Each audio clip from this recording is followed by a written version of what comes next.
Attendees are in listen-only mode.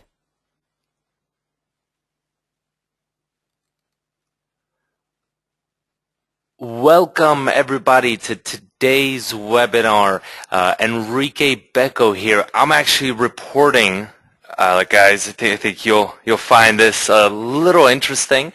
I'm reporting from the office of our apps creator developers. So I'm really excited, really pumped. Have been doing a lot of cool work here. It's not what we're going to be talking about. Today's discussion is going to be about the audit and how you can do strategy consultations for your different clients. So I want to get a big hello from everybody who's on here. I see Hattie, Derek, Jamie, Barb. All right, congratulations, Barb. I believe you won last week, right? You're you're very good. So congratulations, everyone, to Barb again for, and I hope you got in touch just fine with our team to be taken care of. And I see also Trevor, hey Sidra, and Joseph, Rod, Frank, Kenneth. So we got quite a bit of people coming here into the room.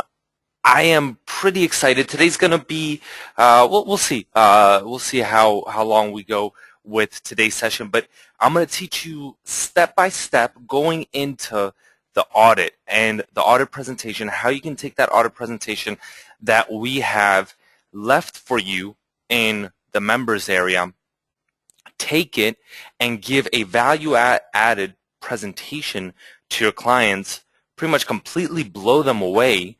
And that's going to set you up so that not only can you close the deal, but you point out the different weaknesses in their platform, and it also perfectly sets you up for different upsells. So I want to get some feedback from everybody who's checked out the audit presentation already on here. Or give me a no. I just want to see if there's anyone that hasn't, because I'll show you exactly where it is.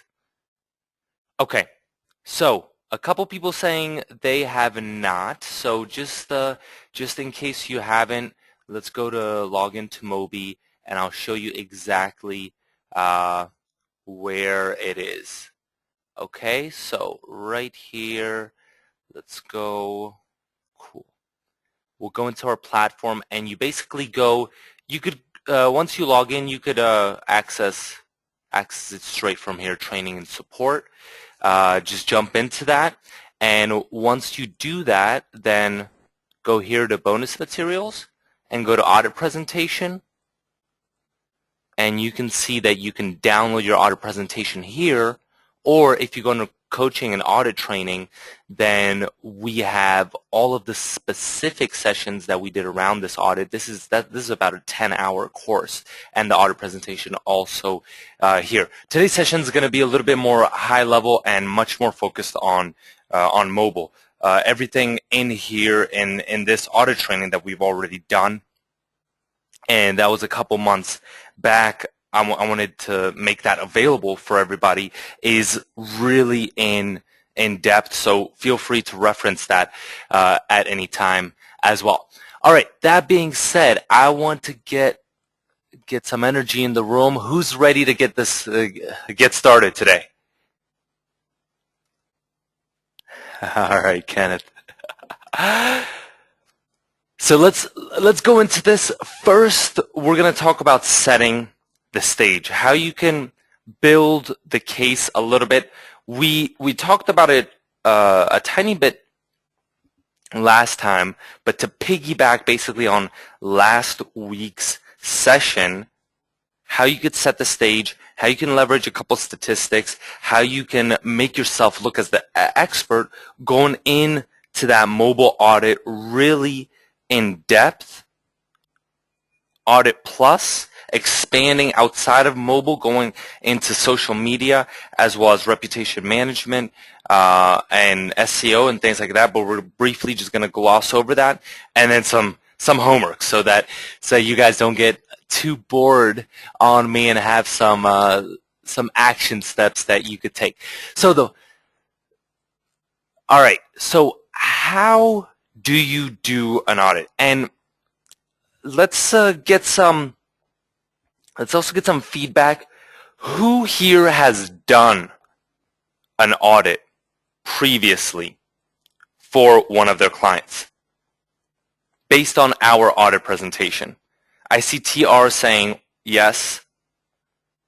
All right, Andrea, Sidra, Anna. All right, that makes me happy. What you want to do, the whole premise behind the audit is taking something that has a lot of value, structuring an entire marketing plan for a business, because honestly, a lot of times these business owners, they're not in the field of marketing. There's a reason why they own a restaurant, why they're a lawyer, why they're a doctor, and to be frank, yes, they do care about their business, but they're not excited about marketing. That's not that's not what they decided to do. And they could take what you're going to teach them and the plan you're going to outline for them, and they could either take it back to their web guy. And I know everyone always kind of comes back to us with this. They say, hey, what about if I tell them all these secrets and I reveal all this knowledge I have about mobile? Won't they just take that back to the web guy? Let me ask you, why wouldn't they take it back to their own guy? Let's see. Might take you a little bit of time to type that answer. Yeah, exactly. If their web guy was worth anything, and if they really have a terrible current campaign, wouldn't he have structured this for them previously? And yeah, he might try to save the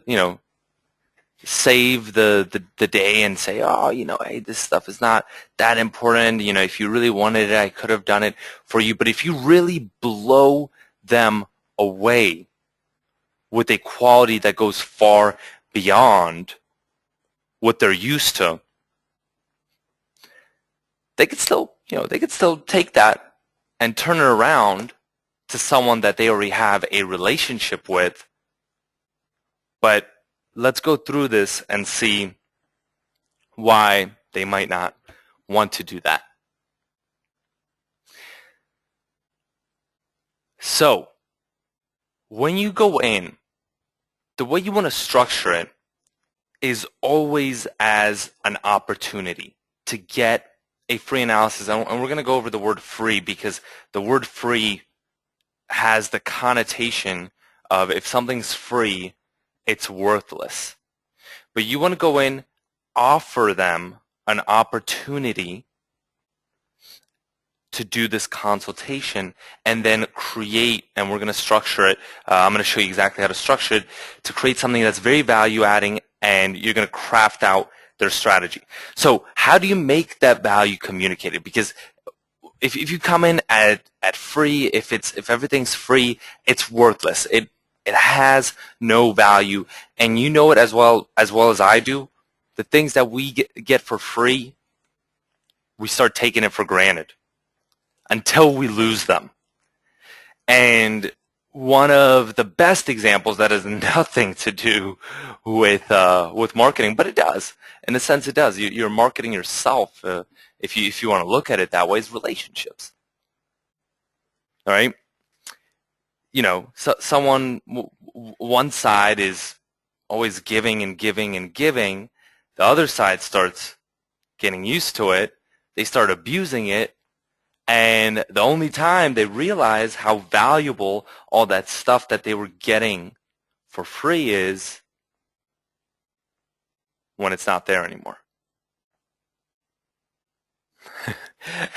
and then that's when you get hit and you're like, whoa, what happened? What happened there? But it goes directly hand in hand with what we're talking about today. So making sure the value is communicated. Going in when you're making either that cold call, if you do a walk-in, and framing it as charging $300 for a regular audit. Why is this? And I want to see who on here, especially those who have done the audit, who thinks that the audit is actually worth, if you do a full-scale audit, that it's actually worth $300 for the business.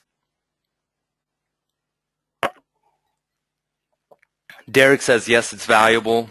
Barb, I do, absolutely. And of course, and that might even be, that might be even a low estimate. Why? Because it actually takes quite a bit of time. And you also got to calculate the time when, for example, the client, unfortunately, only sees the 30 minutes to 60 minutes that you spend with them. But you, on the other hand, you know it's going to take a lot more time. So there might be communication to actually setting this up. That took some time for you. There's going to be also the audit, which you have to, either you or someone on your team, if you want to outsource it, you could even send basically this training to one of your someone on your team who you're working with, and they could actually do the audit for you on your behalf. That's another possibility. But there is some time and some preparation. This is not even though we try to templatize it as much as possible to make it as easy for you, it does still require some level of customization, which is effective. Why do we customize things? Because a lot of times, the more time, not always, but the more time, the more personal you make it, the more effective it's going to be. So first, realizing how much value this audit is, how much value there is in an audit like this, and as your business progresses, this is what you're going to be headed towards, more of the consultant role. And for us, for example, I was talking a little bit to Avi about this.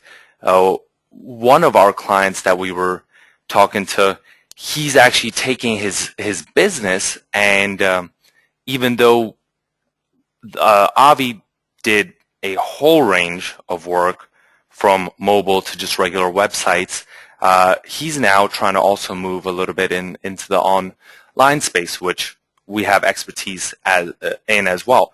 But he wanted everything, the whole suite, from consultation to implementation. But you'll notice that as your business grows, you're going to move more towards that consultation role, and the value add is going to be in you actually structuring it, where the fulfillment and delivery is going to be either done, it's going to be outsourced, or maybe you're going to build a small team, whether it's in the Philippines, whether it's locally, that can execute on your behalf, and as well as hiring probably a project manager that is going to then manage those clients once you do the initial structuring and the initial consultation, where you actually think and you figure out, okay, let me pinpoint the exact areas for this client, whether it's a restaurant, whether it's a doctor, and let's structure his marketing plan so that we could take his marketing from, maybe 10-20% that it is right now, slowly to 30 to 40 to 50 to 60, then all the way to him getting a lot more clients, but this is going to be a longer term engagement. This is not just a quick, let's flip you a mobile site for $300. All right, shake hands, see you. That's not how you want to think about clients. You want to think, all right, let's create a long-term relationship, and let's start with mobile. Let's add Facebook. Let's add a fan page. Let's start driving traffic internally from the site, from the business to first the mobile site, maybe an SMS opt-in, then also switching in a little bit of Facebook to fuel different types of likes, building contests around that, and going even further, maybe expanding to SEO, reputation management, depending on the needs of that client. All right, it's not just, hey, mobile. Mobile is great, but where we come in is whatever is going to get the results for that client to meet the goals of that client. That's when we need to step in and figure that out. And that's the whole basis of this audit is, hey, let's audit for the different weaknesses, and let's really figure this out. Let's pinpoint this. And our template also helps you so that you can you now have all these points that you could focus on. Makes it much easier for you to pinpoint them and then structure something that's going to actually help these clients. All right. So how you want to frame it is going in that it is definitely worth between $300 and $500, potentially even more, and scaling it down. All right. So we're not going to do the full audit for that client. I mean, if they want to pay $300, $500, sure, you could do the full audit, but scaling it down to approximately 20 to 30 minutes, and only focusing on in the beginning on mobile. Once you deliver and complete some fulfillment on those actual services that you promised surrounding mobile, that's when you then re-engage that customer and potentially do the rest of the audit on different other areas of their marketing. All right, so now that we have that set up, let me ask you, what's another benefit of you scaling down from a 60-minute audit to a 20 or 30-minute audit and initial meeting that's very value-adding, but with a client that you potentially have no relationship with? What is the client more likely to agree to? 20 minutes or an hour? Exactly. 20 minutes. And if it takes an hour, great. But the initial agreement is only for 20 minutes. It's much less. It's a low pressure type of offer, and they have really nothing to lose and everything to gain. And that's what distinguishes you from saying, hey, let me come in and let's do 30 minutes or an hour, but you're like every other person out there, and all you're going to be doing is pitch, and you're just going to be pitching them and trying to sell them, trying to convince them that they should give you money. The client feels that. They feel it when you're just trying to pull money out of them. And this is completely different because you're going in with a different mindset. You're going in with the mindset, hey, let me audit your business. Let me give you some value. And okay, maybe at the end, you're not going to be ready. And that's okay if you're not ready. But since I've just helped you quite a bit and potentially outlined your marketing plan for the future, even though you're not ready. Maybe you know some other business owners that might need what I'm offering. And that's pretty cool because you're building a relationship and you started off on the right foot. All right, so free versus paid audit, right? Free can be bad. We already went over this. People do not value the things that are free, and they don't have to work for it. It's true. It's and I see it every single day for me as well. When I think about this, just to give you an example, because we also send you get an email from me probably almost every day, would you say, right? Usually every day. You probably get average like one email from me a day. So, but we do have a lot of email addresses and a big kind of database of previous customers, which allows us to do more of a statistical analysis. And I could definitely see how when people don't have to kind of work for something, and when you frame it incorrectly, they put absolutely zero worth on it, even though it could be very valuable. So what about the limited qualification? The way to mitigate this is putting a monetary amount, like I said, and actually throwing that in there, and not throwing it in there in a way that you're trying to brag. You're trying to say, hey, I'm this big wig marketing consultant that gets paid $500 an hour.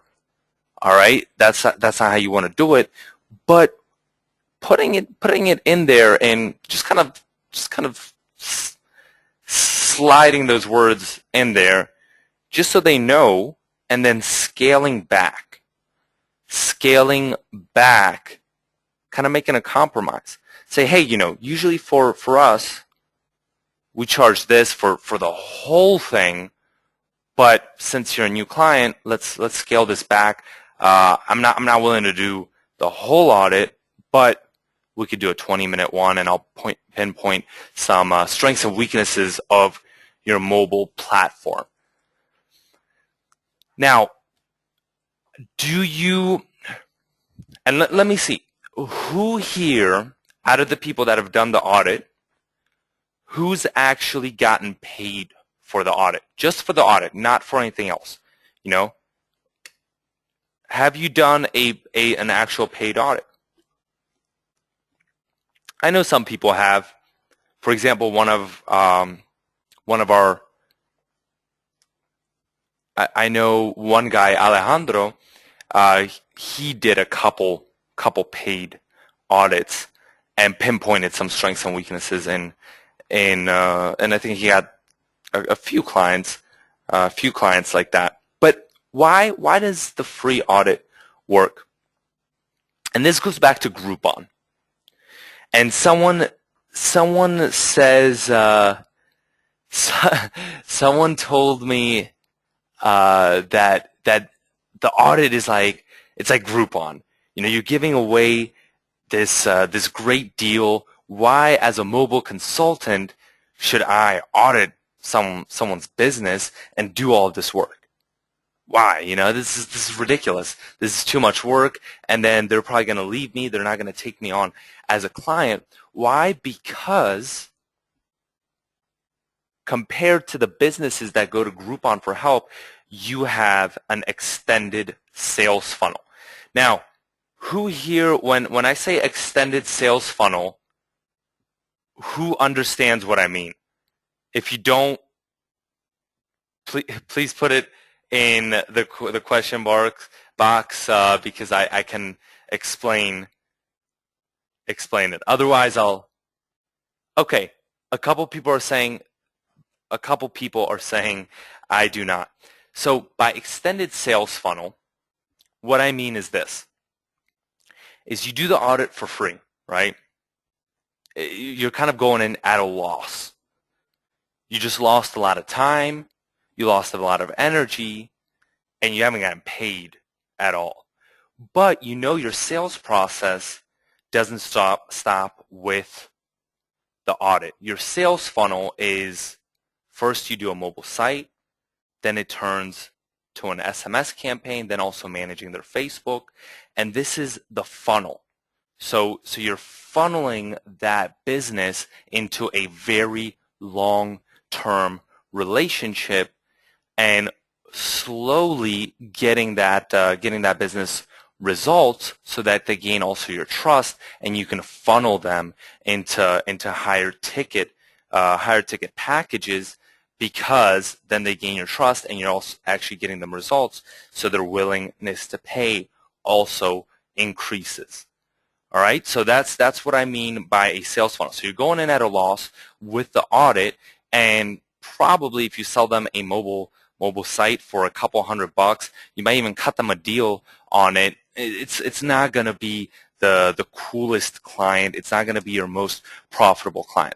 Now, where a lot of people make their mistake is they just want to sell. They're thinking, all right, I'm going to sell 200 mobile sites, and that's how I'm going to make my money.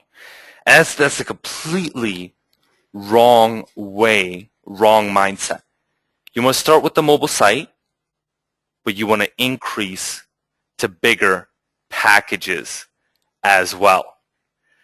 So when you also go in with the free audit, you're pointing out weaknesses and you're setting them up perfectly for the beginning of the funnel.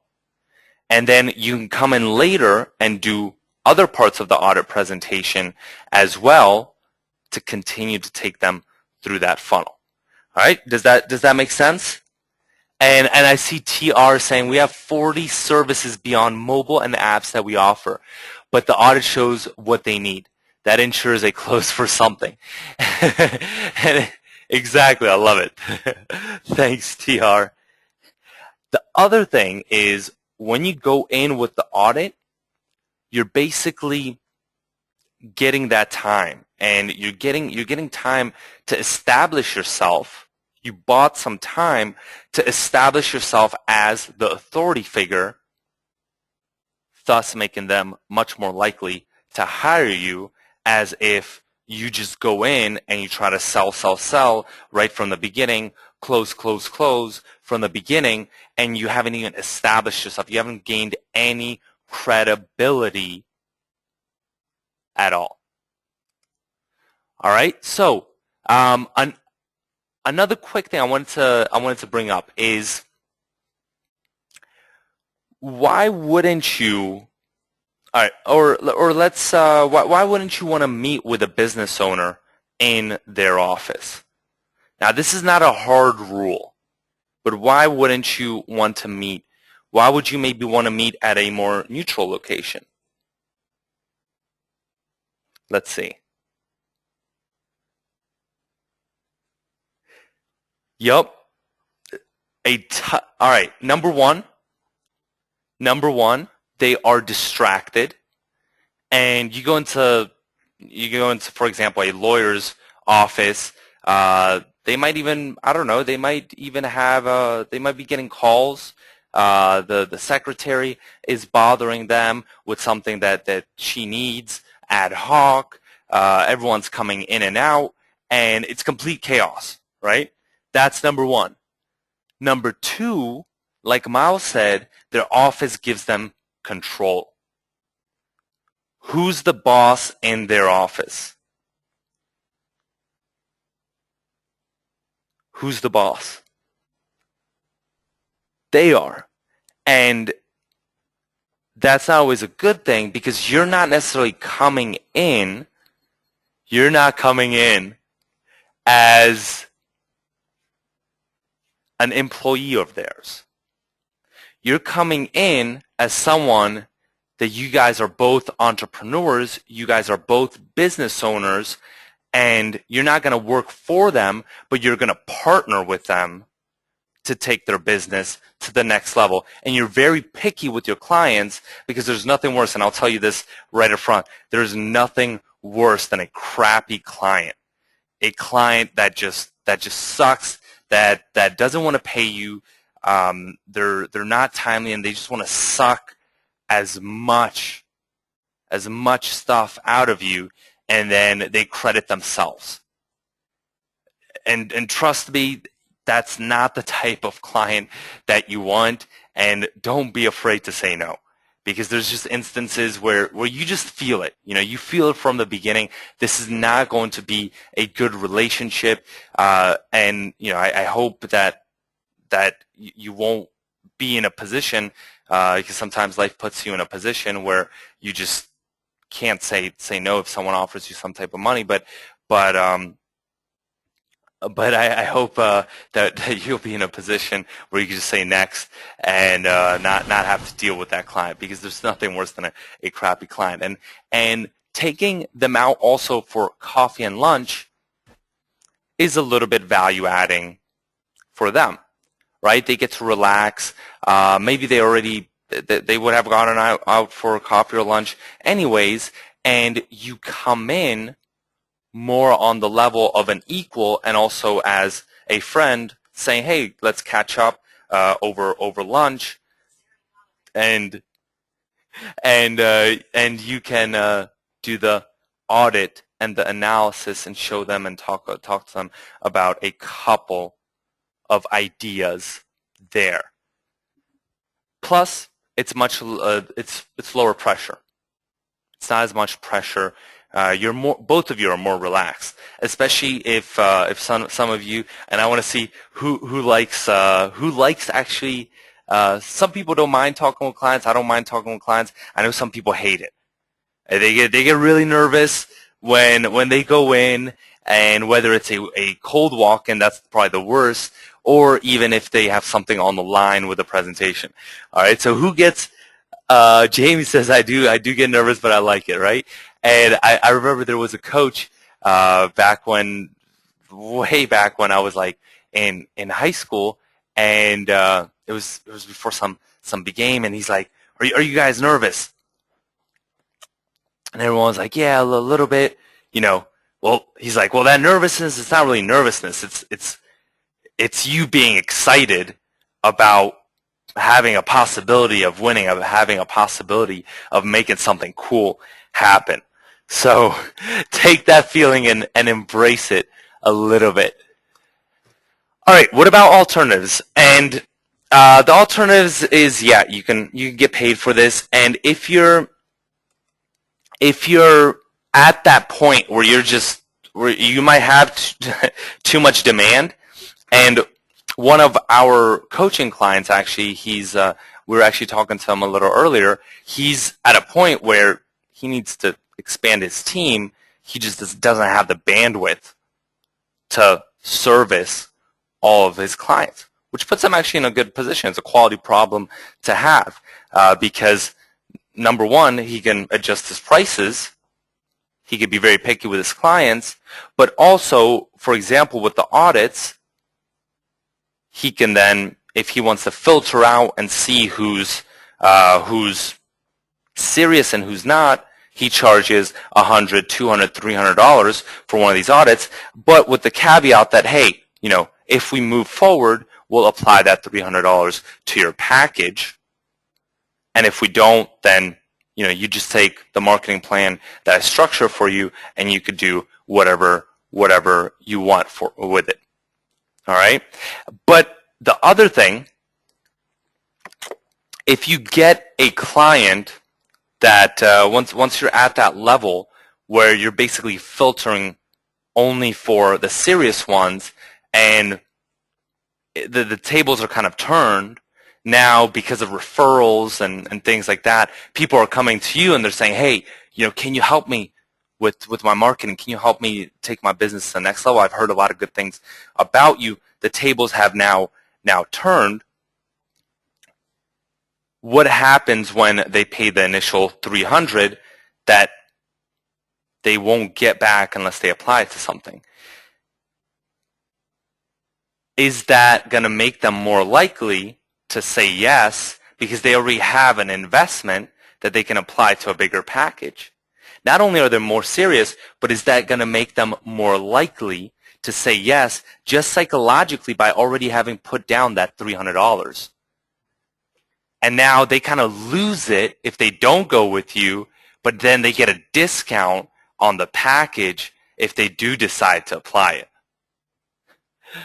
So psychologically, that also is in your favor. Let's go into the mobile audit, and let's start talking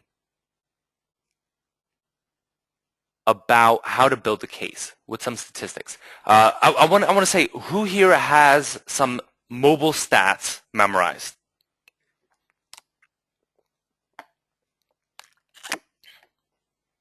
All right. Give them to me. If you do, give them to me. And don't copy the ones on my screen. All right? And they could be from anywhere, worldwide.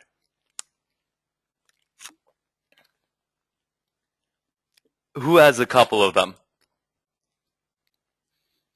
Because 70% of local searches originate from a mobile device.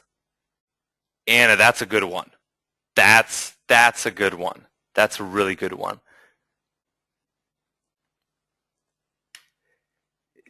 Jamie or Jane, yeah, Jane. I think more searches are done on mobile than full. That's okay. It's better if it's a little bit more concrete. And a 50% take action within an hour. If you have the exact percentage from that study, like 53%, then that's also better. Why is it better the more concrete that it is? That it's not approximately 60%, but it's 61%.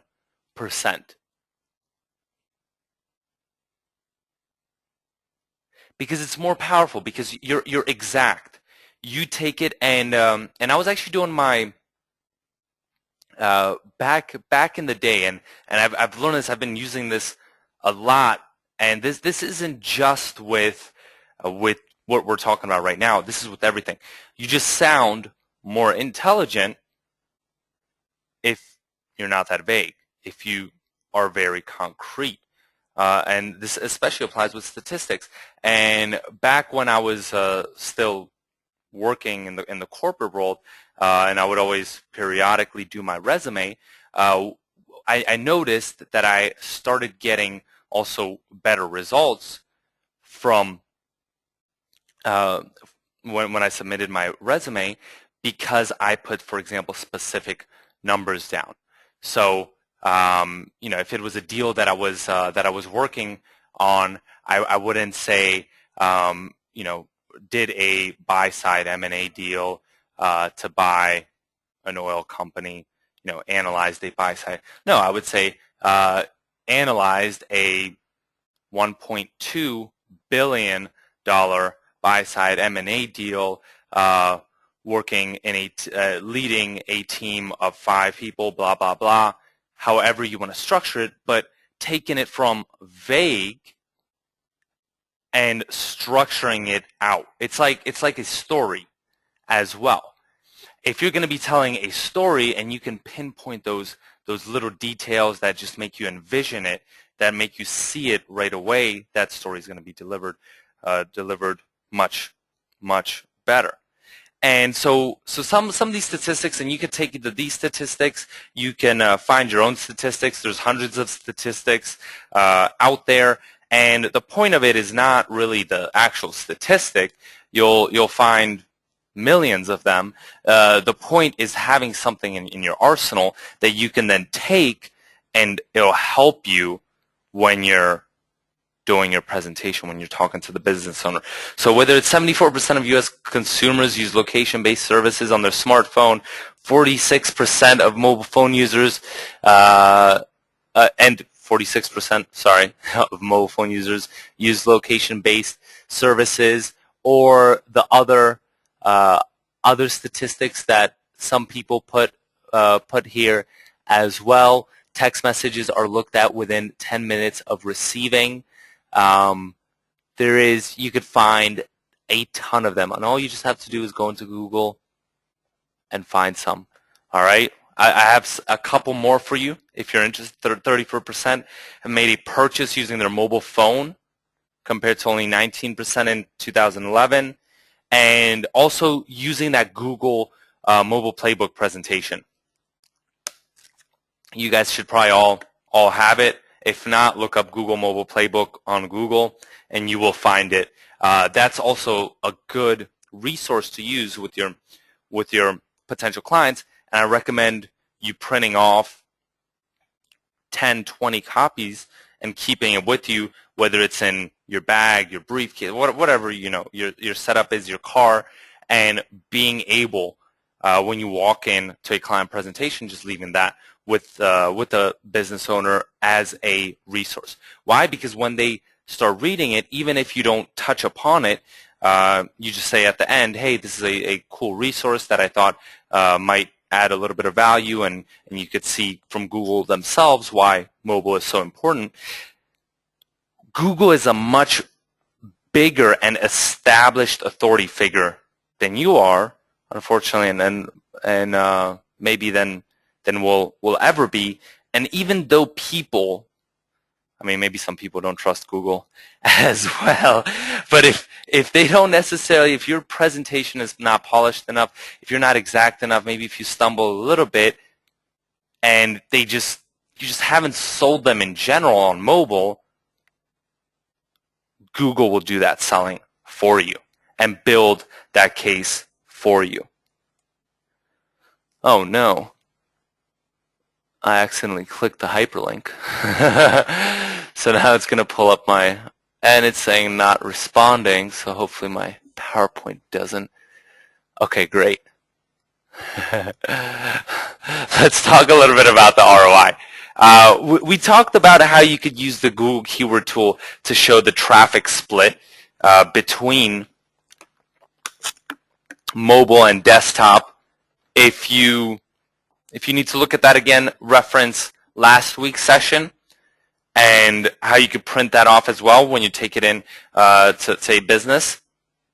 But also, especially with local, the amount of mobile searches for the business are much higher, and the nature of the search is very different, because when it's on a mobile phone, the nature of that search, that person is ready to take action, and they're going to take action most likely immediately. It's not like on the desktop where I'm just surfing and I'm just bored or I'm distracted and I don't want to do the work at hand, and I'm just browsing the internet for, I don't know, some cool things or an idea that popped into my head. I'm usually not doing that on a mobile phone. I will do that on a desktop, but if you're pulling out your phone, you're maybe using Google Maps, you could be using whatever, but you have a purpose in mind. You might be with a group of people, but it is much more rare, it is much less common to just be browsing things on your mobile phone. Not that it's not done, but it's usually there is some type of intention behind it. And basically printing these off as well. I'm not going to go into, like I said, reference that last week's session if you want to cover this more in depth, but it is also something to think about when you're actually building the case. Now, if you also pick the right niche, then it'll be worth it for them to set up, get their mobile set up, even if it just gets them one additional client. For example, let's see, how much is one client worth to a lawyer, potentially, or a dentist? Give me an estimate. Just the lifetime value of that client. And I know there's a lot of different measures, and you're not going to get something very exact. But all right, let's say Miles said 5,000, Ann said 3,000.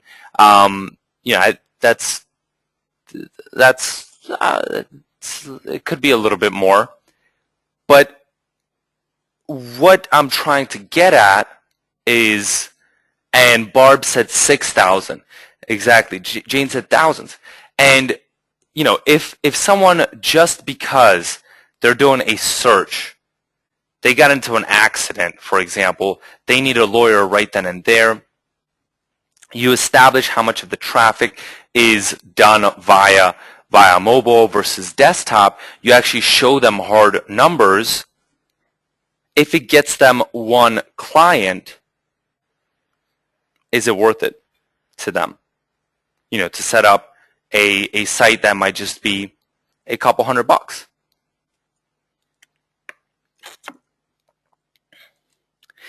And the other thing is with lawyers and with these other high profit niches, is they have the money. The problem is it's a little bit more high pressure. Your presentation has to be good. You have to communicate the value. You have to add value. You have to be professional. You have to be polished. But when you do lock one of those clients down, it definitely is worth it to them. All right?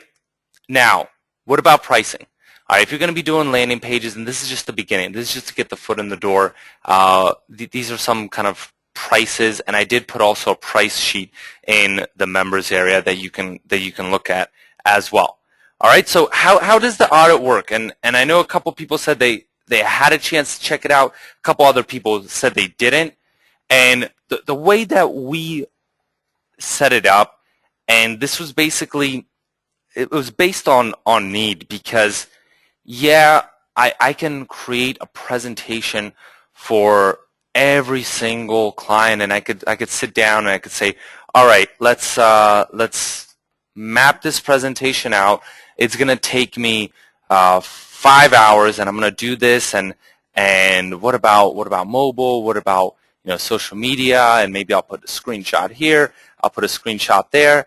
It just took too long. And the audit is cool because you could just delete a couple of slides and do as much customization as you want. You don't really necessarily even have to do the customization. That's the cool part. If you can think on the fly. Sometimes, for me, I already know kind of what I'm going to be talking about. I just scan a couple things, maybe put like a few screenshots, and I already know what to talk about. I don't need any extra notes. I'll maybe annotate it during the presentation while I'm actually with a pen in my hand. On the other hand, a lot of times what we also do is, because of our location as well, is a lot of things are done via screen share. And all you need for that is join.me. It's pretty easy. You just do a screen share, and then you also send a copy of the presentation when you're doing the follow-up email, maybe a copy of the Google Mobile Playbook, and some different screenshots if you want as well. All right, so keeping that green check mark slide and then deleting the slide with the red X, and the part where you actually want to focus on is always that last slide where you actually come up with a conclusion. So based on this audit, for example, for mobile, what is your analysis and your recommendations? And then you customize the offer. I recommend that you don't put the prices, a price in the presentation. Definitely have a price in your head. The worst thing you could do, and you'll screw yourself if you do this, is not going into a meeting where you do have some type of outcome in your head and not having a price, saying, hey, I'll figure it out when the end comes. Why would you do that? You'll rationalize it, but it's really because you might not be confident, you don't know, you're maybe a little scared, and that's the best way to severely underprice yourself. And it happens to the best of us, and it does happen, but it's the best way to severely underprice yourself, because then you're also thinking, all right, yeah, but I don't know, this might be a little too much. Why would anyone pay for this? I don't have that much experience, and that's when you get that's when you severely underprice yourself. All right. So TR said, I did that the first time, underpriced by almost $1,000. I mean, like I said, it happens to the best of us. So if you do that, don't kick yourself, don't kill yourself for it, but you want to analyze what you could do better each and every presentation. Take some time, write a couple notes down for your mental notes as well, that how you can structure your presentations better. Because, for example, in these courses, what we're all discussing, it's not a one-time type of deal. It's stuff that you can continuously have to refine. And even if you become a guru, if you become an expert, there are still things you will always be able to refine. But that's also cool, because you never stop learning, whatever level you're at, even if you feel like you've made it. All right, so Anne says, and I like what Anne says. When you don't have experience, it takes longer to do, and you charge a lot less than you should. When you have lots of experience, it takes less time for you to do it, and you charge a lot more. Ironic. It's true. It's very true. That is completely true. So how have we set this up? And let me show you some cool things that you'll like. And regarding editing this, let's bring this up. Hold on one second. Let's just go into regular PowerPoint mode. All right. One of the first things I want to do is show you, hey, how do you edit the master? How do you customize this, right?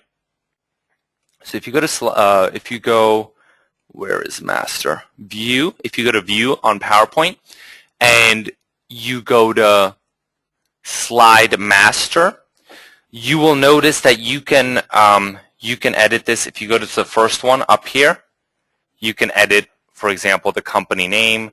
So this is, let's do, SqueezeMobi mobile solutions, whatever you want to put there. All right, and then let's see if it propagates everywhere. Okay, it should be. Yep, it should be. And the other thing I wanna say, Luis, for your question, just because I can't get to it right now, can you just ask me maybe towards the end as well? Okay, and the other thing that you want to do is, how do you edit this footer? And a lot of people have been having problems with this. Maybe we should have set it up better, but just so you know, all right, you don't do it in the slide master. You go to header and footer. Can you see here in the footer part right here? That's where you edit it. All right, I just want to kind of touch upon that, because I know a lot of people have had been asking. And then I would put, Enrique right here at SqueezeMobi.com,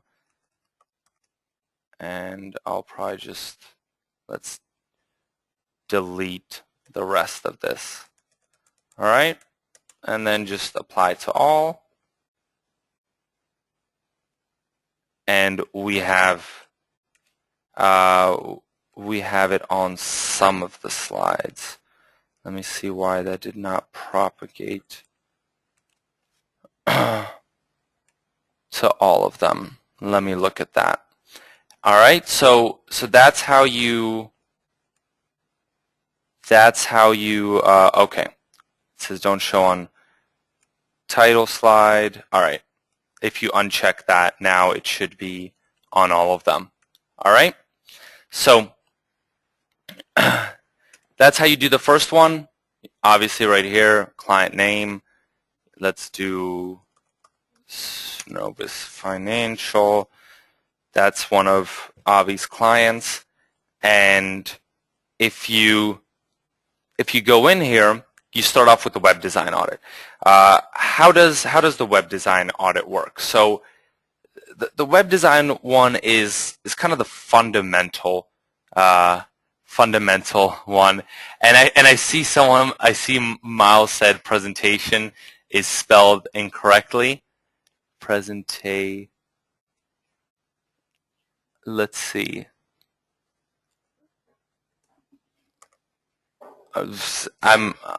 Where is presentation spelled incorrectly?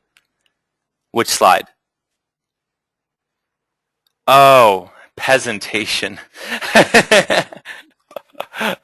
Okay. Well, I haven't, that's probably been spelled incorrectly then for a couple of months now. Which is cool, though. I mean, generally, you'll see I do have some typos sometime, but compared to the corporate world, I think that's a cool thing. Yeah, you don't want to have a ton of typos, but if you have one or two or three somewhere here and there, it's about the content. The content is what's going to sell.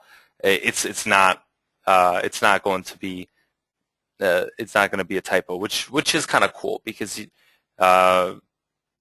the corporate world, that was one thing I know I hated, was your bosses are just like all about typos, and even if the content sucks, as long as you don't have any typos, that's the most important.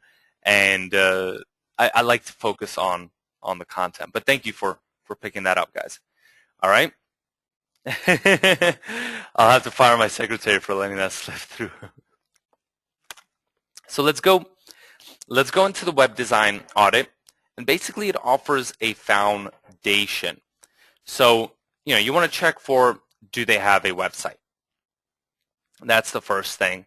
And when they have, for example, a website here, let's do this. Who has a potential client that they're working with? And you want to share a name of a client that you don't mind being recorded everywhere and being okay.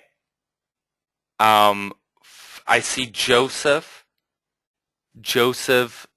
put one there called Firestone. Firestone what? Give me more. I mean, I'm sure if I type in Firestone, it's going to be, give me an area or what they are.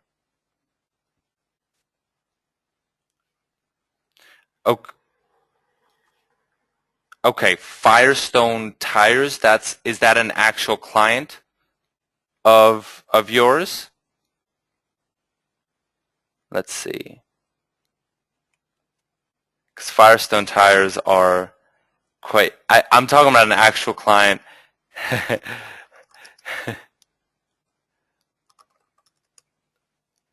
Because for Firestone Tires, I mean, that's going to be a little bit of a bigger client. Let's go with something that's more okay. All right. Okay. This is a cool one. All right, Davis. Pizza Schmiza Portland. All right. Maybe this is a good one. Let's see. All right, so we're going to check up on their website. Okay. I love this guy up here on the front. um, cool, cool, cool. This is a good one. I like this one. All right. So you have the flavor of the day. We have Facebook like. We have Twitter follow. All right. Let's see how this guy how Pizza Schmiza looks. So what I would do right here, the first thing is when you go in here, when you go onto website, deleting this and taking a screenshot right here. Go to screen clipping in PowerPoint and just putting, this is not the best screenshot, but putting a screenshot, because my question box is there too. Hold on, give me 1 second. And putting the screenshots in there as well. That's always right here. Yeah, let's put that guy in there. Okay. And when we do that, then what you want to do is send that, right-click on it, send to back, and maybe resize this text a little bit, and then do an audit result. So, for example, you don't have to do it right here if you don't want to do the analysis, but at least have something that you're going to be talking about when you get to the slide. Then that's when you delete the X slide. Okay? And you also want to check if they have a WordPress site. What type of site do they have? And what you want to do is go to ismyblogworking.com, and when you go to ismyblogworking.com, we're going to just type that into there. We're going to go to check, and when we check up on that, we then see, hey, do they have WordPress or not? If they don't have WordPress, it's just not going to show up. All right?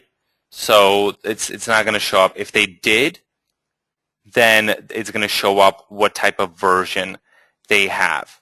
All right? So that's one of the things that you want to also check for. Hey, do they have WordPress? And then potentially taking a screenshot of this as well. So then we would leave this site is not powered by WordPress. Now, why is that important? Why is WordPress important?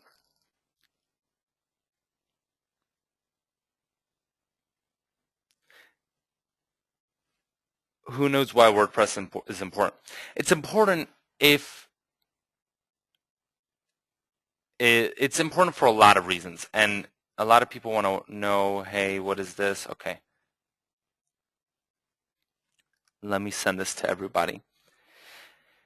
Because WordPress is easy. That's the biggest thing, and a business owner themselves can then go in there.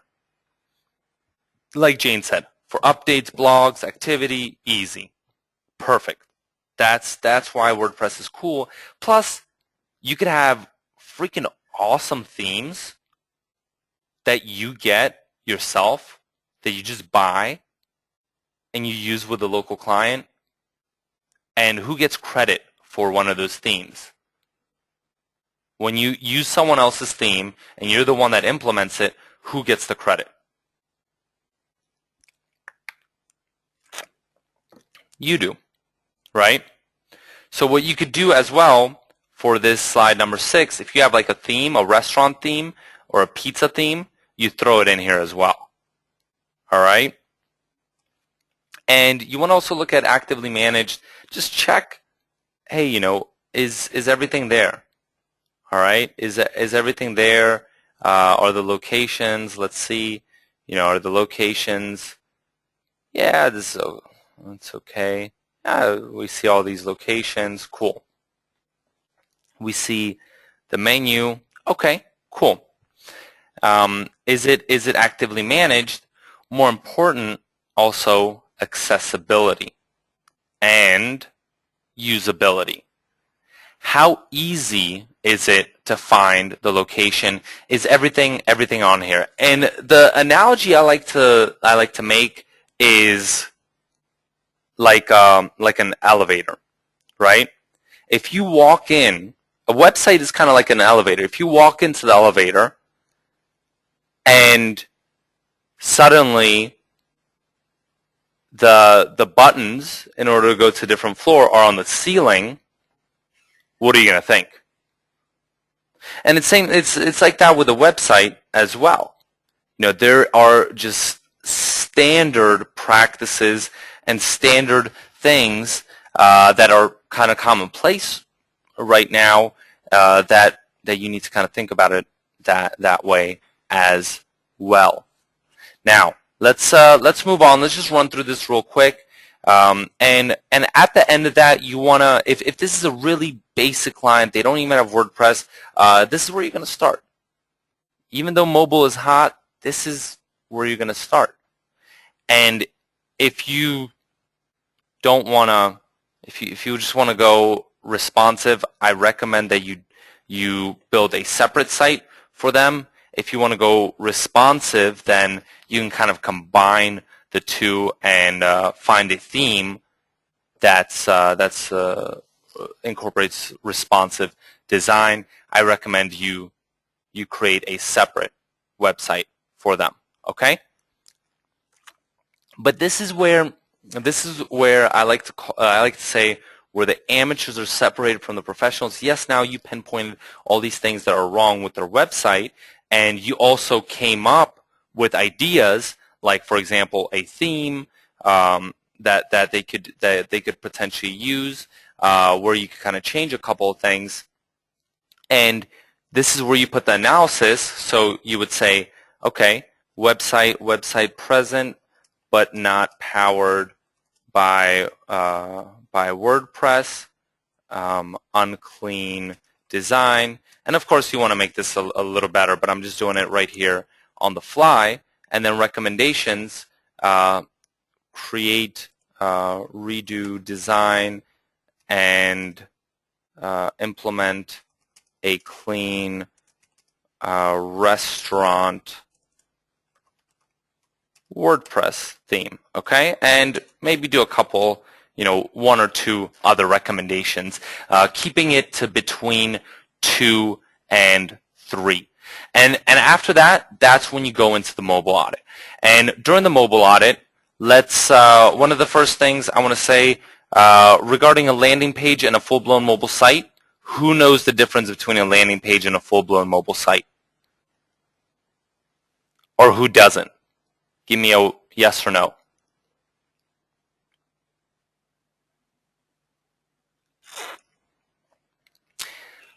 Okay, some people said no, so I'll go over it real quick.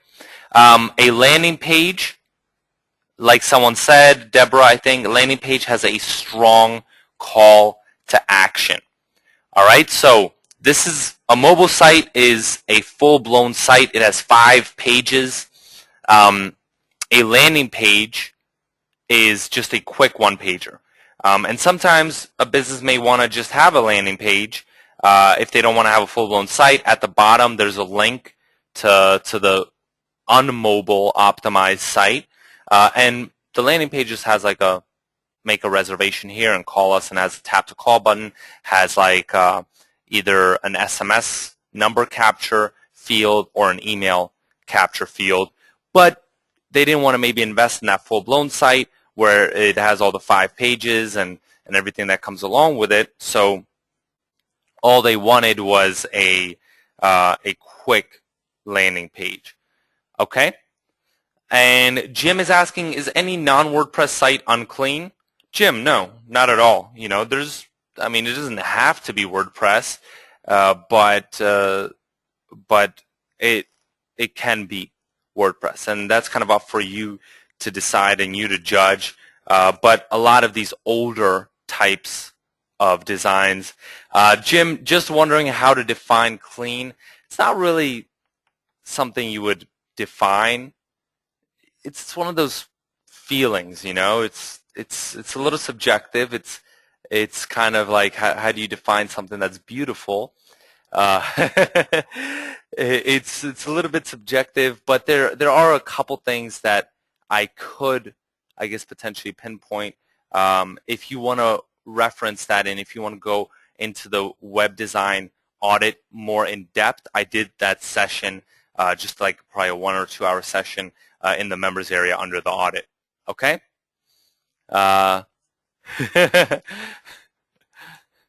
Okay, Gerald made a good point. He said, clean is Google. Picasso painting is not clean looking. All right, so that's the difference between a landing page and a mobile site. So that's why we're going to start off with landing pages and mobile sites. Where can you download a quick emulator? All right, if you go to springbox.com, you can download an emulator, and it's, I'm not sure exactly where it is. I think if you go to /mobilizer, that's where it should be. Yep. All right. Mobile and desktop apps. Cool. Download the free app for Mobilizer. You can get that, and that way you can preview mobile sites. And what are we going to do with that? Give me 1 second. All right. I'm going to pull up my emulator,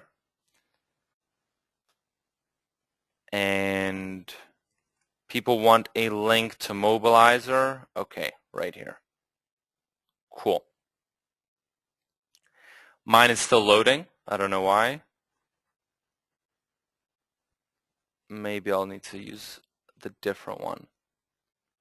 Okay. And now it crashed. 1 second, guys, while I get this up. All right, it's crashing. Let me use the other one then. I'll use Mobilizer. Okay, cool. So what you, and there's a ton of them. This is not the only one, but there's a one that you can use if that's what you want to use. All right, so let's go to home and let's check out how Pizza Schmiza looks on a mobile phone.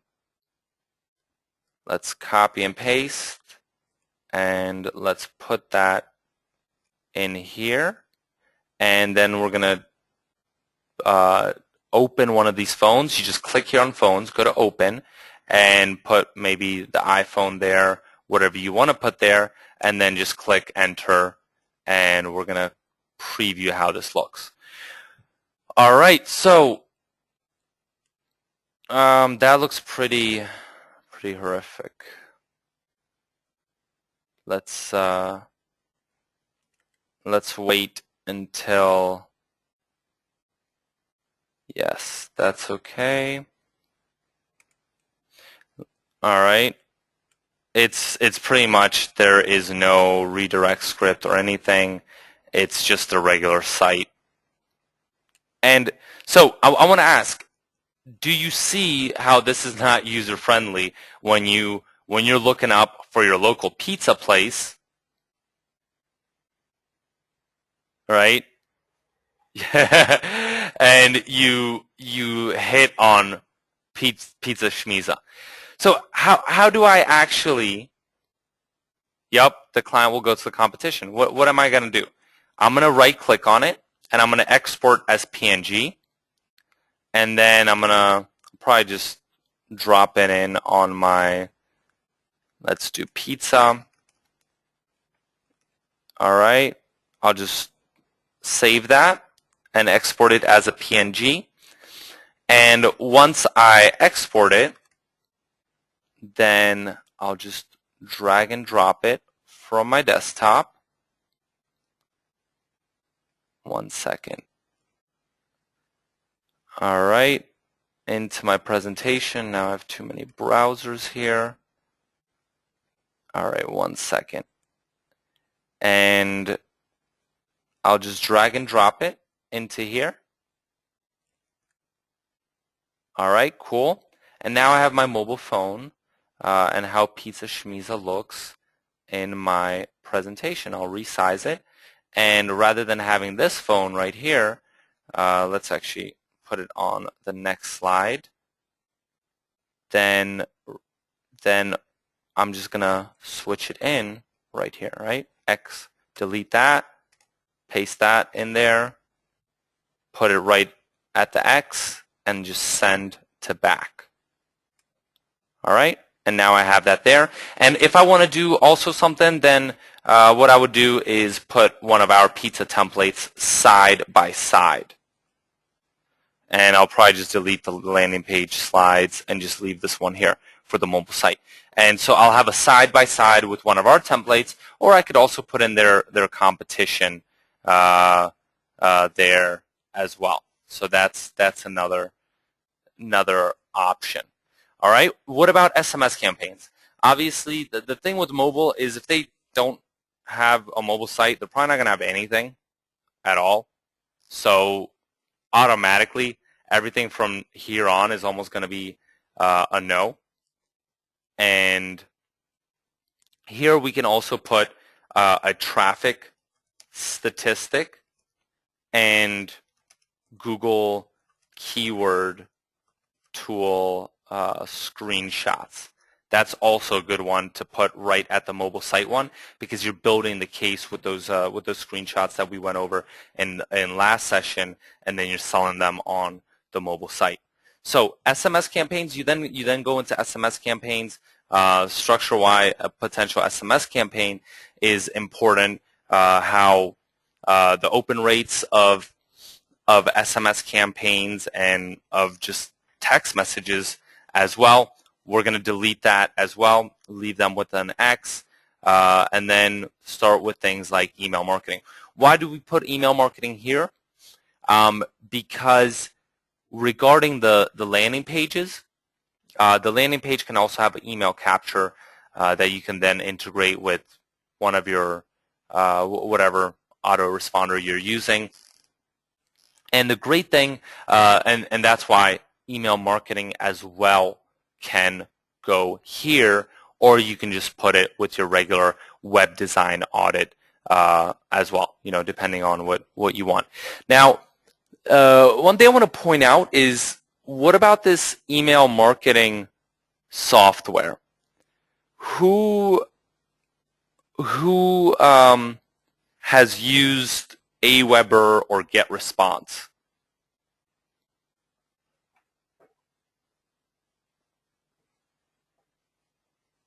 All right. Who hasn't?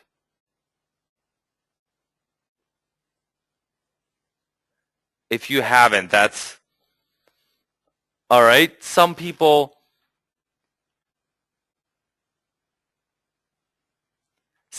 saying, I have not. Okay, that's cool. Why am I asking?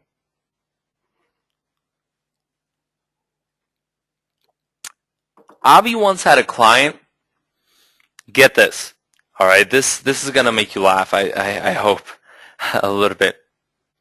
This client, he literally, I just can't.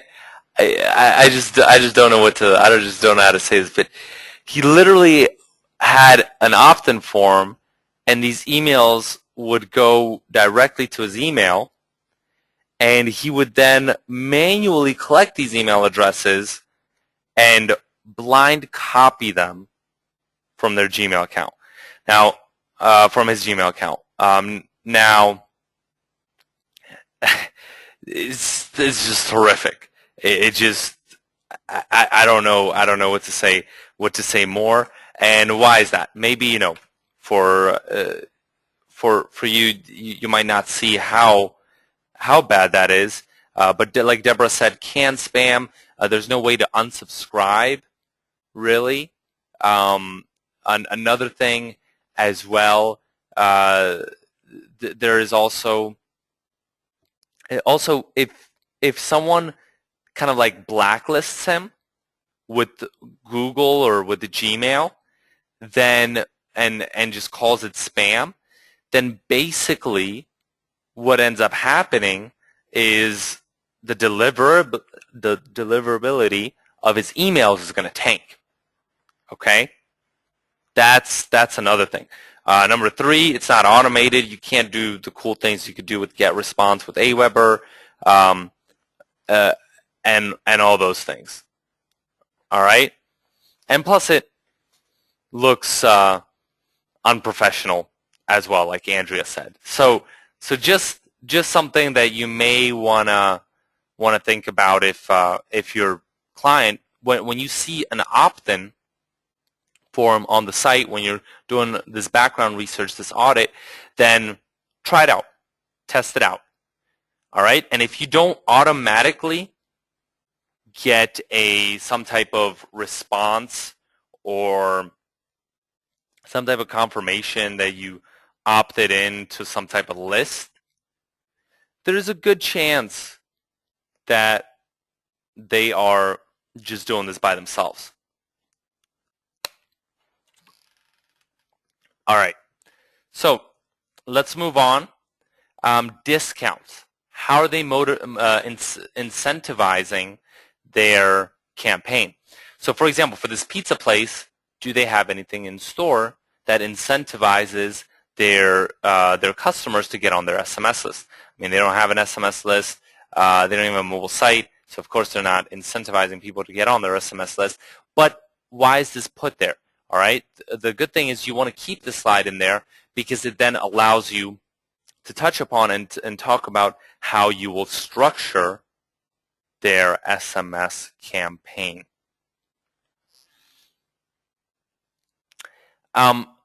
So Miles said, can I suggest, and this is, I do want to caution, I guess, people about this a little bit. Can I suggest sendreach.com, new and far better than Aweber, GetResponse, and others? That might be true. My question is, why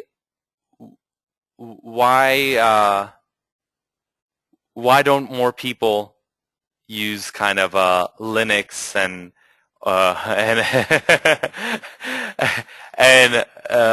things like that? You know, the thing is, Aweber and GetResponse, they're an industry standard. They have the biggest market share, and when you try to integrate your lists with certain other platforms, a lot of these other platforms are already going to have a built-in integration with Aweber, GetResponse. SendReach, I can guarantee you, will not be integrated with anything, or some other lesser known. Okay, and that's just what I'm kind of saying. For example, even for us, whether it's, for example, like Warrior Plus, JV Zoo, being able to process payments, things like that, as well. So that's yeah, and you know, not trying to kind of not kind of trying to rule it out. And everyone has kind of different needs, but when I look at kind of providers, that's unfortunately one of the things that I'm looking at, which is not always the best, because you can't necessarily always go with the best solution. Sometimes, depending on what the needs of your clients are, sometimes you need to go with the industry standard just because of ease of use, but it depends on your client needs and also your needs as well. So, you know, that's those are kind of some considerations when you're deciding on a provider of anything, on a vendor of anything. All right. So, what about mobile domains? Now, question. Question. .mobi or no .mobi or m. domain?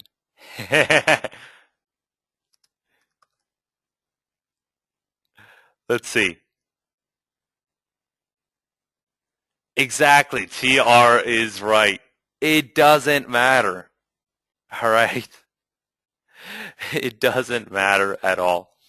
It's a way that you can potentially, tack on things when you itemize your list that you're going to be charging for, exactly like Derek said, like extra hosting and stuff like that, but it does not matter at all.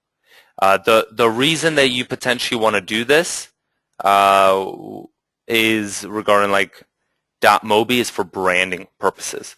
Let's say you're I don't know, SqueezeMobi, right? And I think we did register, because if I say this if I say this, I know maybe one of you is going to go out and check it out. You can check it out and then register it and then try to sell us a domain name. But for example, we have SqueezeMobi.com.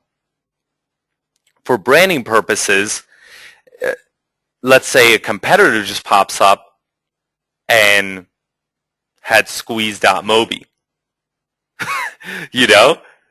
Their website was Squeeze.mobi, and they just popped up out of nowhere, and they're advertising to all these people.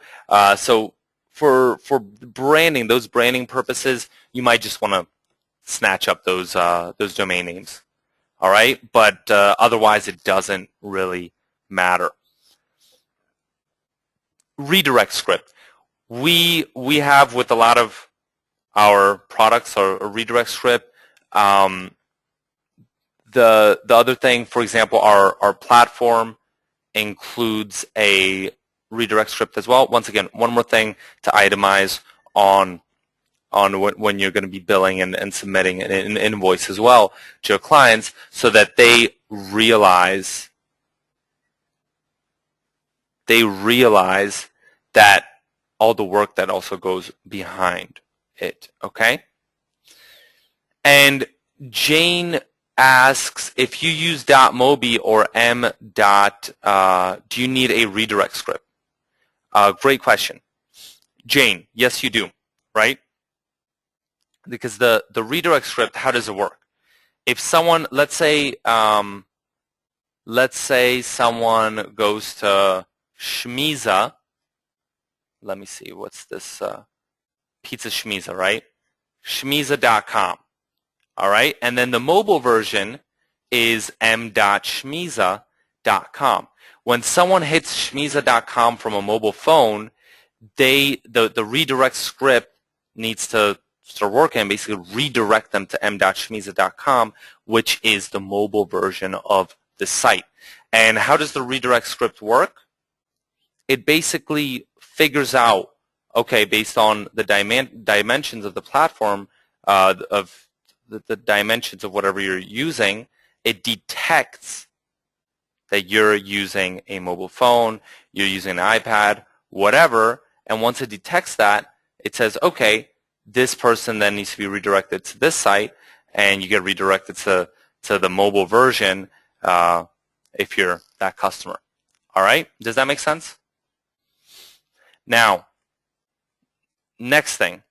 All right, let's so specific content. It also you want to have specific content that's different. Why? For mobile SEO purposes. Loading speed. Test your loading speed somewhere, because even if that client has a mobile site, what if it takes like 30 seconds to load? What if it takes like 30 seconds to load?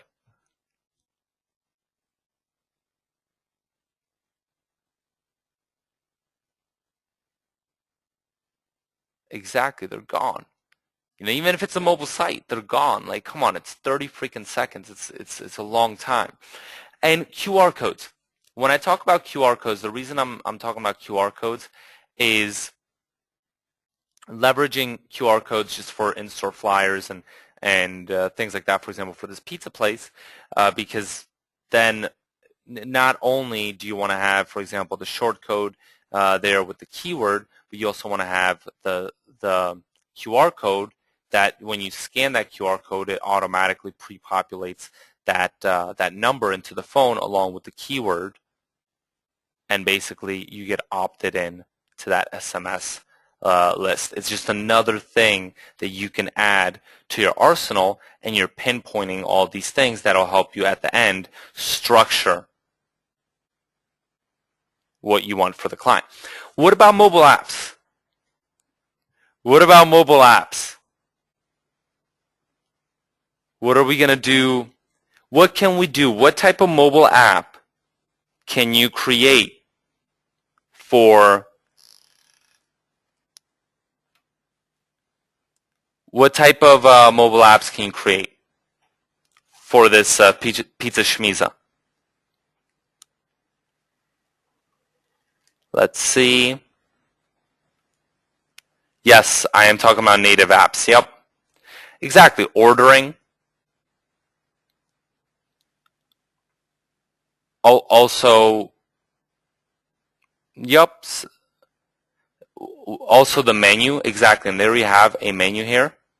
So you can, and it's kind of a terrible menu. I don't really like it. You know, some of the stuff looks okay, but yeah, exactly, a menu as well. There's a ton of things that you could do, and if you look at the different templates that the apps creator offers, you're going to get a lot of ideas as well. So start scrolling through those, because there's a lot of templates of apps, and so you want to know basically what you can offer. All right, and it's under. Does everyone? If you hit on Apps Creator under in the SqueezeMobi platform. All right. Once you go on, once you get in and log into one of the advertiser accounts, there is mobile apps. It says mobile apps. All right, where it says also premium mobile websites, mobile apps, things like that. So those are some thoughts as well. And when you get to the end, and this is probably where you're gonna end off the audit, you want to wrap it up with one more time some analysis. You know, does not have a mobile site, no SMS campaign, and not just like this, but a little bit more well thought out. And then in the recommendations, mobile site would help capture. Let's say we determine 34% of the traffic that is mobile in nature, drive customers back into the pizza shop with a well-structured SMS campaign, implement a mobile app for for branding and customer engagement purposes. All right, so making it sound kind of cool, and structuring out their plan. Basically, what do you want to do? When you get down to the offer, what do you recommend that they do to take their marketing to the next level?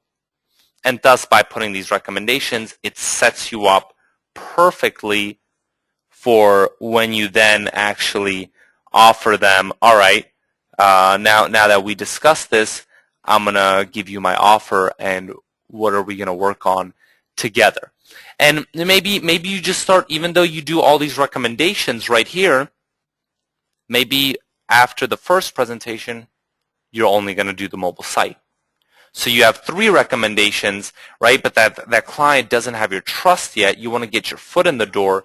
You want to show them results. You want to show that you're professional. They're not ready to make that commitment. But once you do the mobile site, then they're excited, they're ready, and you want to jump on that right while it's still hot and structure that SMS campaign. Also create a mobile app and take it a step further for that client. Does that make sense? Before I move on. All right. Now, you're going to want to wrap it up for that first presentation with that mobile audit. You don't want to go further. But on follow-up presentations, why would you want to do a follow-up free presentation again after you finished maybe that first deal? Because it's an income multiplier. Exactly. You take them through that extended funnel, and then you get them also on monthly fees, including the SMS campaign, but then also social media management, including Facebook. If they have a fan page, then take a screenshot here. Let's check this out. I know these guys have some type of Facebook stuff. All right, so wow, they got 3,000 almost likes. That's not too bad. So let's see. Ooh, and they're actually get this offer. Wow, okay, so the one good thing that they are doing is their social media campaign. They're engaging their users, and that's cool. That's pretty cool. So this is something that you wanna also take a screenshot of. And when you take a screenshot of this, just throw it in there, and congratulate them on this, and that's really good. And also potentially, then what they could do though is what's an idea for Facebook to increase their likes?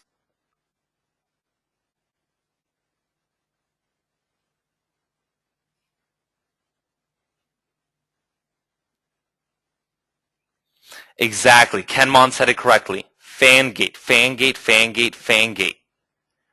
So immediately offering some type of coupon and forcing a like. All right? And then what they could also do is different types of Facebook apps. For example, do some type of contest. Doing some type of contest around Facebook and we're going to be touching this. I hope all of you are coming to tomorrow's training because that's going to be a good one. And as SqueezeMobi, I highly recommend that you go there because we might give you something pretty cool that you might be interested in. So I highly recommend you go there. But just to touch upon this, we're going to be talking about this a lot more tomorrow. Is what type of contest can you create to make it go viral? All right? Creating a contest where they have to spread the word to their different friends. That way more people hear about Pizza Shmiza. It becomes more fun. And then a couple people are potentially chosen for the sweepstakes. Maybe even depending on how big of a client they are and what their budget is, you could even do something such as an iPad mini that they're potentially going to receive if they win this contest that makes their campaign go a little more viral. So that's one of the things. And then running through as well Twitter and YouTube. YouTube to get a little bit more SEO juice as well. But what you want to really focus on is Facebook. Facebook is the big one. Facebook is the big one. All right? Now, when we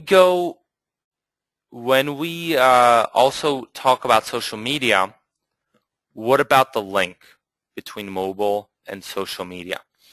For example, on that site, on your mobile site, at the bottom, you always want to have kind of that social media bar.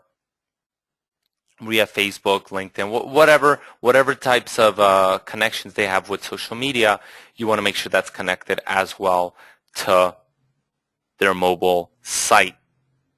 And that's also going to help with SEO, connecting everything and making everything flow effortlessly and smoothly through mobile all the way to social media, depending on where that person, when they hit that mobile site, where they want to then go after, if they want to potentially like that business as well on Facebook. All right, and then wrapping it up also with the social media analysis. So right here, Facebook presence is extremely strong and customers are engaged. Recommendation, Facebook contest, Facebook pizza eating contest that forces customers to make Shmiza go viral. All right, so something along those lines, and then also going into SEO. What is their ranking? What can you do that's going to make their SEO better? And you can also expand this depending on how deep you go into SEO. You can also expand upon and add a few more slides in here. But regarding what do you want to focus on first after mobile? Social media, for sure, 100%. And then go into SEO, going into as well reputation management. You can look up some things on not only on Google+, do they have a listing? How many reviews do they have? Do they have positive reviews? Do they have a campaign? But also on Yelp. All right, try to find them on Yelp, try to find them on different review sites. And if they have a bad review, that's the perfect place where you take that screenshot and you throw it in here. And wrapping up the analysis with a comprehensive analysis, especially if you're going to be doing this presentation to the entire presentation, you maybe want to include some of the social media aspects. Then what you want to do, you want to wrap it up with only a couple points. So you're not going to be able to sell them on this entire huge package at first. You can, it is possible, but it's unlikely, okay? But you can pinpoint 2 to 3 things at first that you can then take, you can sell them on, and then go back in and do another part of this audit presentation and upsell them, multiply your income with other parts. All right, so your customized offer. I said don't leave the prices with this customized offer, but this is where you want to pinpoint those 2 to 3 things, and you're going to tell them, hey, if we move further, this is what I would be interested in partnering with you on and with helping your business take your business to the next level, because these are the key things that are going to drive the most amount of results, that are going to get your customers engaged the most, that are going to build your list, and that are going to drive your customers back into the business so that you can actually add to your bottom line and actually increase your profits, actually get more customers in through the door. And then wrapping it up with some of these slides, you could put your team there if you want and contact us, or you could just delete those slides if that's something, depending on what you're, if you want to include those or not. All right, and let me finish running through this. Let's see. Okay. All right, so this is where we're going to be wrapping it up. And I'm going to give you a little bit of a homework assignment that I prepared for you. I actually want you to go out and take what you've done with some of these clients that you're working with and actually do this audit for them. All right, don't take kind of the lazy approach, but when you set up this client meeting, do the audit. It doesn't have to be as extensive as we did today, but at least taking a couple of the slides and using this as the basis for your presentation, because it is very effective and it is going to help you close clients. So either with family or friends that own a business or anything like that, it doesn't necessarily have to be with a cold client. It could be with someone, a family or friend that just owns a business, and you're going to be helping them out. And they're going to give you feedback on how you did the presentation as well, so that you can then take that feedback, and as you're moving forward, you can really iron it out and deliver a very effective presentation. So with that being said, let's wrap it up. And we've already been going almost another, we're about 10-15 minutes away from 2 hours. So let's take a couple of questions and wrap this up, all right? All right, Jamie says, how do you get around working from home and not having a fancy office? That's a great question, and that's actually a pretty fun question. I like that question. And so how do we do that? Now, there are some, I guess, pros and cons to that. Okay, there's some pros and cons. The best thing is the ultimate freedom. Being able to like, one of my focus, I was really focused on setting up a business that wouldn't require me to be anywhere physically. That was very important. So with the clients, setting it up right from the beginning that all communication, no communication is face-to-face. If we need to do something that would normally be face-to-face, it's going to be done via screen share. Now, can that be a problem sometimes? Yeah, of course, trust and credibility are built up much easier face-to-face. On the other hand, is that going to make or break the relationship? Occasionally it can. Some people just won't go with you if it's not face-to-face, especially some traditional business owners. But if you can deliver the value, in the end, results are what matter. It's the results.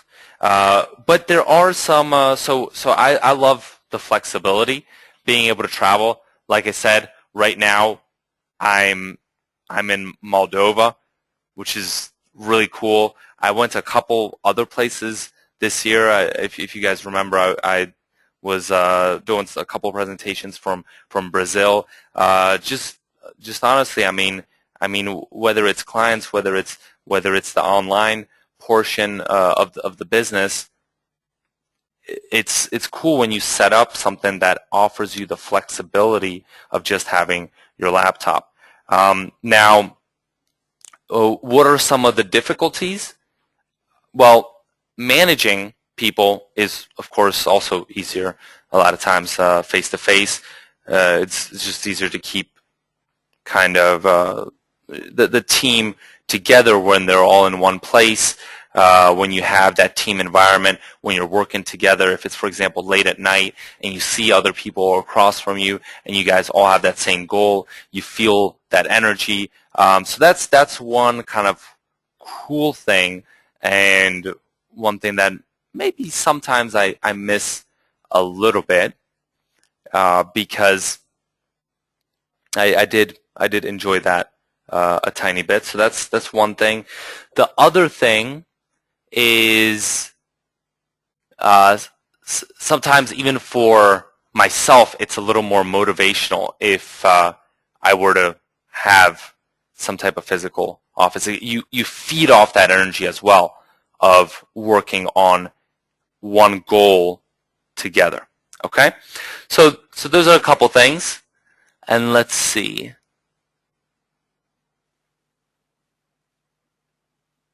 TR says, I get this all the time. I just tell them we are a virtual business and our office is where our mobile device is. I love it. But TR, and guys, the other cool thing is that with having the setup like this, there are some potential tax benefits as well, which is another cool thing, as you know. And I know I promised this, or I didn't really promise it, but I'm still kind of working on something to potentially do a session about incorporating somewhere else. Maybe not in your country. It really depends. I will tell you there are some difficulties, some things that are really good, and the really good thing is taxes. If you keep the money within the company that's maybe incorporated somewhere else, and as long as you don't pay yourself a dividend, you know, when you do pay yourself a dividend, that's when you're declaring. But if you then maybe leverage that company to make further investments and things like that, then if you're at a good location that has a low tax rate, you're only going to be paying those corporate taxes. So that's one thing. For example, with Hong Kong, you don't have to pay any taxes only on the income that's derived actually in Hong Kong, which our customer base is probably 0.01%. So that's one of the things. And the other thing is that PayPal, for example, is really easy to set up for payment processing in a place like Hong Kong. It's a little bit harder in other locations. So that's one of the reasons we went with Hong Kong. The difficulty is setting up a potential merchant account to actually process credit cards. All right, so that was a little bit of an introduction, and I might be covering this because, I mean, obviously this is like a wide topic at a later date as well. Replay, yep, it will be under the 7-day blueprint. All right. Yes, replay will be under the 7-day blueprint. I think this is module 6. So 7 module blueprint, yep. Kenmon says also cost savings of not having an office. Yep. And the cool thing about not having an office is the tax structure changes a little bit when you have an office. So that's another thing when you actually have a physical location. And Kenneth said, this is actually one thing I want to take, this question. This is, I'd love to make enough money to have to worry about offshore corporation. That's a limiting belief. All right. You know, people think, all right, I have to be making $100,000, $200,000, $300,000, $400,000 a year, and that's when I'm going to start thinking about offshore. That's completely false. And the tax savings already start even when you pass a couple, even if it's, I would say, $15,000, $20,000 a year, you should start thinking about it. And it's a long-term strategy, also protecting your assets. You want to be diversified. So it's not for, I don't know, the million. People think, all right, they associate offshore and good banking structures, and when they're considering incorporating, only when someone is like a millionaire. But that's not necessarily true. And for example, with Hong Kong, it really depends on who you go with. Sometimes it could cost up to like $10,000, but you can also get, if you do a little bit more work yourself, it could be between $2,000 and $3,000 or up to $5,000. It really kind of depends on your structure. And then also a ticket there as well. So it depends. Okay. All right. All right, guys.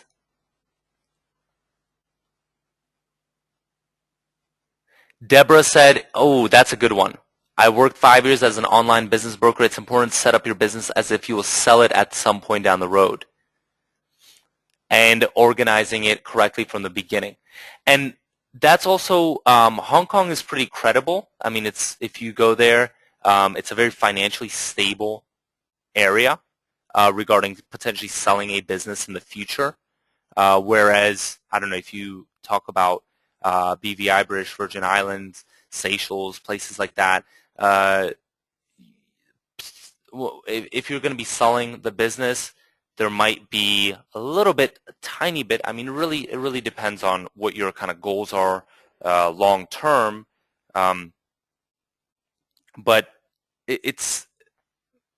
there is a little bit of a lacking of that credibility factor when it comes to selling that business in those types of areas.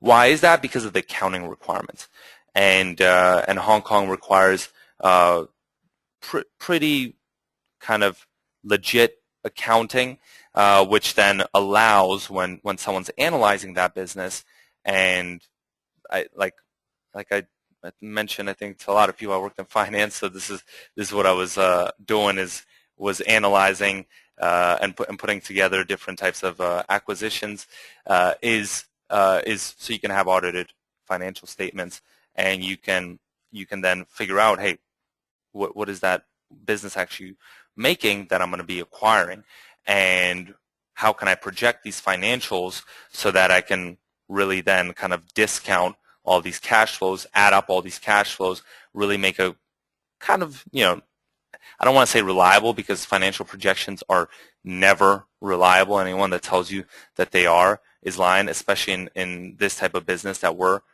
doing. If you're doing, I don't know, oil, mining, some type of natural resources, okay, then it's reliable. But anything that's a little bit more technology based, it's that the growth is just all over the place. But somehow being able to leverage those audited financial statements that I know are real, those numbers are real, and being able to project that and then estimate some type of value that I could value that business, and then I can go and acquire it. Okay? So Davis said, I'm actively pursuing Pizza Shmiza as a client. Please be kind enough to ask the students not to poach this client, as I would then have to torture and kill you, Enrique. No, Davis said them, but that would mean probably you would kill me. So please, guys, that's a good point that you make, Davis. Please, that was just an example, and it was real, it was live, so please, if you can respect that for Davis, okay? All right. All right, cool. So, yep, Doug, I am preparing something like that. It might be probably sometime in June. It'll probably be sometime in June. But what I want to do, if I have a session on incorporating Hong Kong or some other place, I maybe also want to bring in, as I think I don't know if I'd call myself an expert, but I am quite knowledgeable in that area. I would also want to bring in someone that's potentially has some type of certification and could take it a step further as well, which I think could be cool for everyone on here, and I think people would be pretty interested in it. Okay? So, all right, guys. All right. Thank you so much for coming out. I really appreciate it. Hopefully, you guys can make it to tomorrow's session. It's going to be pretty cool, and basically, if you're excited about SqueezeMobi Billionaire, you should be there, because there's going to be something really, really cool that you all might be interested in. All right? Just wanted to say that, and thank you so much for coming out. I'll see you tomorrow, and then also on Thursday. Thursday's Module 7, we're going to be talking about the local webinar model and expanding to telemarketing and how you can leverage things of that nature, which is also going to be a cool session. All right? So tomorrow is 10:30 a.m. Eastern, I believe. All right? Check your email as well. All right, guys. Thank you so much, and have a great evening.